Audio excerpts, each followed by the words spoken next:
আমি চলে গেছিলাম আমার বাবার মামার বাড়ি, অর্থাৎ আমার ঠাকুমায়ের বাবার বাড়ি। কি করতে? বিয়ের ভোজ খেতে। একদম আমি আবার বিয়ের ভোজে নেমন্তন্ন পেয়েছিলাম। শুধু আমি নয়, আমার বাড়ির সবাই। আর আমি বিয়ে বাড়ির ভোজটাতে বিশেষত যাচ্ছিলাম ঠাকুমায়ের মামার বাড়ি দেখার জন্য। হ্যাঁ, আমার ঠাকুমায়েরও মামার বাড়ি।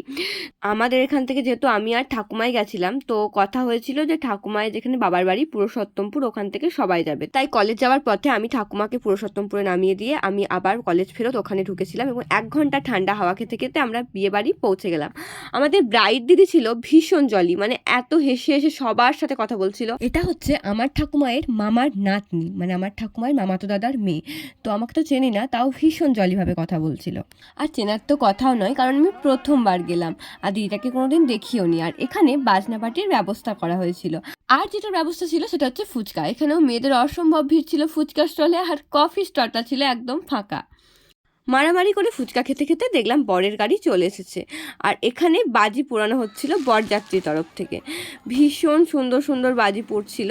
আমি দেখছিলাম, ও মা, এখানে বর এরকম নমস্কার করে কেন আসছে? বরকে তো কোলে নিয়ে নামানো হয়। এখানে বর নাচও করছিল শ্বশুরবাড়ি জিন্দাবাদ গানের বাজনাতে। আমার ঠিক একটু কেমন কেমন লাগছিল।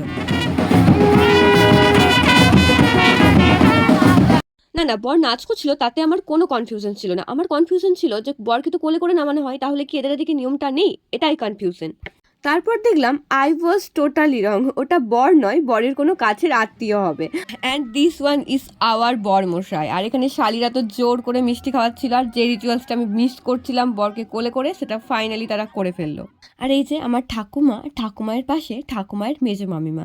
ঠাকুমায়েরও মেজো মামিমাকে দেখার সৌভাগ্য আমার হয়েছে। উনি এখনও ভীষণ স্ট্রং।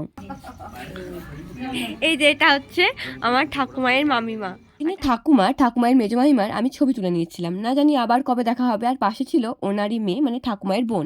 সবাইকে দেখা করে আমরা আবার খাওয়া দাওয়া করতে চলে এলাম। আর আমি এখানে জেঠুমাকে জিজ্ঞাসা করছিলাম, এই ঠান্ডাতে স্টাইল করে ভোজ খেতে তোমার কেমন লাগছে? তো জেঠুমা বলছিল দুর্দান্ত। আর পাশে ছিল সৃজা, এটা আমার একটা বোন হচ্ছে, বড় জেঠুর মেয়ে। তো সবার সাথে মজা আর অনেক ছবি তুলে খাওয়া দাওয়া শুরু হলো। আর এখানে চলে এসেছিল মেনুরানি, মিনারেল ওয়াটার আর পাতা। মেনুরানির কাছ থেকে জেনে নেবেন কি কি ছিল। আর শেষ পাতে মুখোশুদ্ধি, আইসক্রিম আর টুথপিক। দারুণ খাওয়া দাওয়ার পর আমরা ঠান্ডা হাওয়া খেতে খেতে আবার বাড়ির উদ্দেশ্যে রওনা দিলাম। আর ঠাকুমায়ের কাছে শুনছিলাম ঠাকুমায়ের ছোটবেলাকার মামার বাড়ির গল্প। মামার বাড়ি গিয়ে ঠাকুমা তো ভীষণ আনন্দ পেয়েছে, আমরাও ভীষণ আনন্দ পেয়েছি। সম্পর্কগুলো চিরন্তন হোক। আসছি আরও অনেক বিয়ে বাড়ির ভিডিও নিয়ে। টাটা।